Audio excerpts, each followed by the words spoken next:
Joining me now is the man leading that charge against Speaker McCarthy, Republican Congressman Matt Gaetz of Florida. Thanks so much for joining us. Really appreciate it. So you have been threatening to topple McCarthy, issue a motion to vacate the speakership if he worked with Democrats to fund the government with a clean CR, a clean government spending bill, which is exactly what he did on Friday and Saturday. The House gavels back in tomorrow at noon. Are you going to make a motion to vacate? Speaker McCarthy made an agreement with House conservatives in January, and since then he has been in brazen, repeated material breach of that agreement. This agreement that he made with Democrats to really blow past a lot of the spending guardrails we'd set up is a last straw. And then overnight I learned that Kevin McCarthy had a secret deal with Democrats on Ukraine. So as he was baiting Republicans to vote for a continuing resolution without Ukraine money, saying that we were going to jam the Senate on Ukraine, he then turns around and makes a secret deal. Now, I know you and I probably have different views on U.S. involvement in Ukraine, but however you think about that question, it should be subject to open review, analysis, and not some backroom deal. So I do motion to vacate tomorrow? I do intend to file a motion to vacate against Speaker McCarthy this week. I think we need to rip off the Band-Aid. I think we need to move on with new leadership that can be trustworthy. Look, the one thing everybody has in common is that nobody trusts Kevin McCarthy. He lied to Biden. He lied to House conservatives. He had appropriators marking to a different number altogether.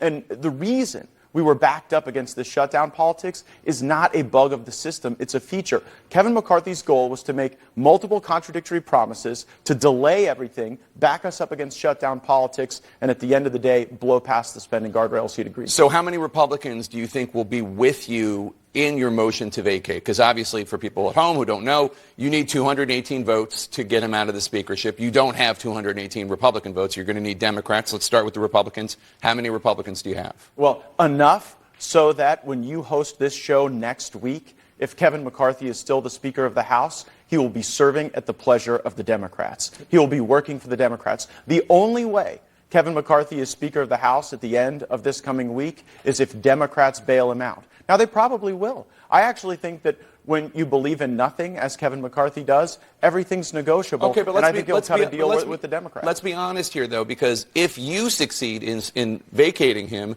you also will have to make a deal with the Democrats. You also will have to get Democratic votes to kick him out.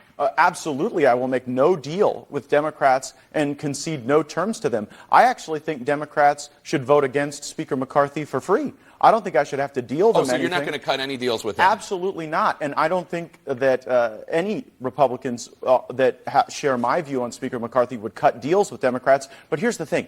I'm done owning Kevin McCarthy. Right? We made a deal at the end of in January to allow him to assume the speakership, and I'm not owning him anymore because he doesn't tell the truth. And so if Democrats want to own Kevin McCarthy by bailing him out, I can't stop him, but then he'll be their speaker, not mine. So let's talk about what's just happened this last week, the government shutdown, because obviously, as you know, you've made a lot of enemies this last week. A lot of people, I'm talking about House Republicans. I'm not talking about Democrats or the media. I'm talking about House Republicans. They're pretty angry. Take a listen. Unfortunately, a handful of people, and in particular a party of one, Matt Gaetz, have chosen to put his own agenda, his own personal agenda, above all else. He's not a conservative Republican. He's a charlatan. They killed the most conservative position we could take, and then called themselves the real conservatives, which is like, make that make sense. Now, the conservative Wall Street Journal editorial board wrote an editorial about what you're doing called A Government Shutdown for Dummies. And among the criticisms, they said, quote, the real goal of the malcontents seems to be to topple Mr. McCarthy for personal spite. It's also pointlessly stupid with failure foreordained. Their constituents wanted conservative policies, but the Gaetz Republicans are playing personal games. What do you say to these conservatives, these Republicans? Well, I think what's really stupid is sitting atop a $33 trillion debt, facing $2.2 trillion annual deficits, while the world is de-dollarizing.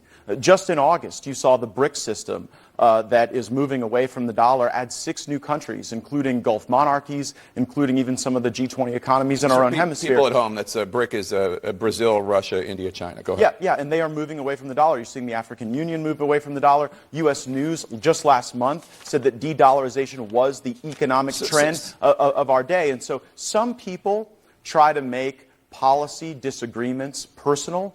because their own policy failures are so personally embarrassing. But this isn't personal, Jake. Yeah. This is about spending. This is about the deal Kevin McCarthy made. If Kevin McCarthy didn't want to keep the deal to return to pre-COVID spending, if he didn't want to keep the deal to have single subject spending bills, not vote for government spending all up or down at once, then he shouldn't have made that deal. So this is about keeping Kevin McCarthy to his word. It's not about any personal animus or dispute. But let's talk about this, because Speaker McCarthy argues that he had a bill on Friday that would have put forward less spending than what actually has now become the law for the next 45 days. That would have gone to the Senate. The Senate would have voted for their own bill, and then in a conference committee there would have been a negotiation, and what would have become the law of the land for the next 45 days would have been less spending than what actually is now the bill. Take a listen to Speaker McCarthy.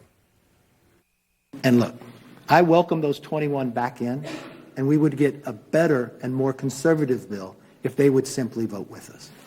Their argument is your point about debt and deficit spending, which is not an inaccurate point, was actually harmed by the stunt, by the temper tantrum of the government shutdown. Well, that argument presupposes that the Senate was going to take up or conference that bill that McCarthy wanted. You already had Schumer speaking on the floor saying that they weren't even going to take that up. But there would have been a conference committee, and there would have had to have been a negotiation. First of all, that's never so what you're saying is that something would have occurred that has never occurred to negotiate a continuing resolution. I have never seen a conference committee in my 7 years in Congress, and I don't think one has occurred since the mid-'90s where a continuing resolution has ever been conferenced. So you're asking your viewers to believe something that has never once happened. What has happened when the House has passed a continuing resolution is the Senate merely negotiates the feature of that continuing resolution by sending back what they want to send back, which is what they did. So we were always ending up here. Here's where I want to break the fever.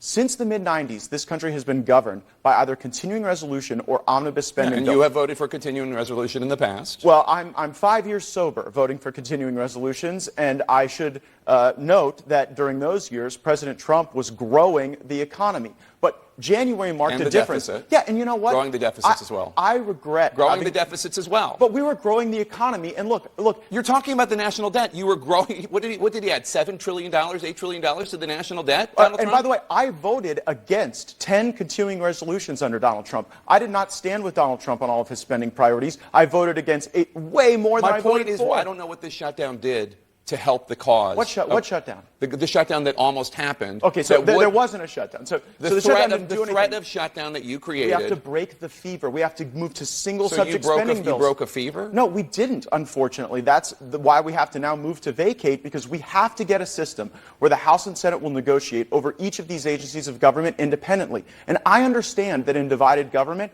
that means that you have to take into account the views of Senate Democrats, the views of the White House. But what I want to do? Of you course, understand that? Of course. Because you're on the floor of the House talking about what Kevin McCarthy needs to do is to allow line item vetoes by people like that's you. Not true. Line item votes against the salaries of people who are investigating Donald Trump, the salaries of individuals who are offering sweetheart deals to Hunter Biden. That, to me, is not the language of somebody who understands the balance of power in House and the Senate and how all legislation actually functions. Well, I think I do. That, to me, is the language of somebody who is looking for clicks and likes and Fox hits, not somebody who actually is trying to reduce the debt. Well, you might want to check Fox. I haven't been hitting there as much recently. What I can tell you is that the way the legislative process works, as a 12-year lawmaker in the state and federal level, the House passes legislation, the Senate passes legislation, and then you work to iron out those differences. I believe the best way to advance the interests of the American people is for the House to take the most conservative position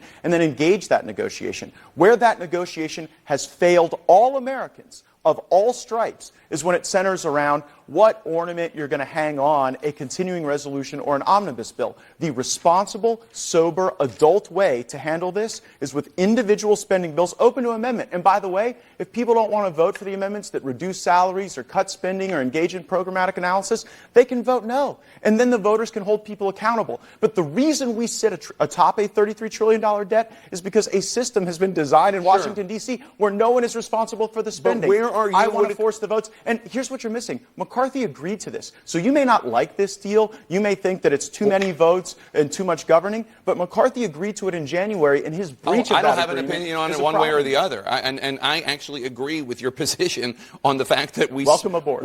I've been here long before you were born, my friend. But like we spend way too much money and we don't take in 100%. Yeah, I agree. we spent but where $7 are trillion you? and taken $5. But where are you when it comes to Senate Democrats who actually control the Senate and the president? And you could force the president's hand if you actually worked with Senate Democrats and got some sort of bill in front of him. That's how you force it. Well, in the time I've been here, we have not been able to cleave Senate Democrats away from President Biden. How many Senate Democrats so do that's you not know? true. How many do you talk to? Well, I've talked to several of them. I go over to the Senate as much as many House members. Have talked to Senator Manchin, talked to Senator Sinema. She and I served together in the House. We've had a number of folks go from the House to the Senate. One last question, because the reason I know. But by the way, it's really important you get this point. I'm okay with bipartisan negotiation. I just want it to be on single subject spending bills, not on a global deal that funds the whole government or doesn't. And the appropriations bills are going through the process at a snail's pace until I held a political gun to McCarthy's head and forced the Congress to stay until midnight to take these votes. You should and talk move to the these bills. Appropriations Committee. There are 4 members of the Freedom Caucus on it. The Appropriations Chairman left the meeting we were having to iron these things out to go to a lobbyist fundraiser.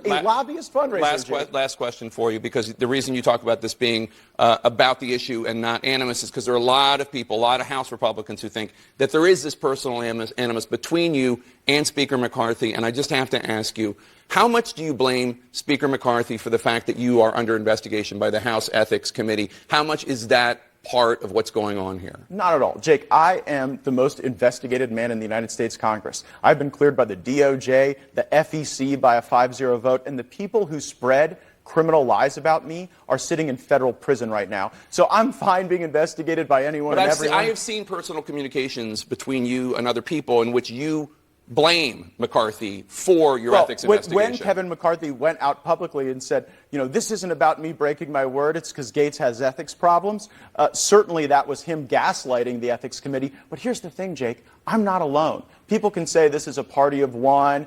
I have tens of millions of Americans who stand with me on this, and I have a requisite number of House Republicans, a sufficient number to ensure that we don't own Kevin McCarthy anymore. By week's end, he will either not be Speaker or he will be Speaker serving at the pleasure of House Democrats. To be continued. We'll see what happens. Congressman Matt Gaetz, thanks so much for being here. Thanks for having me.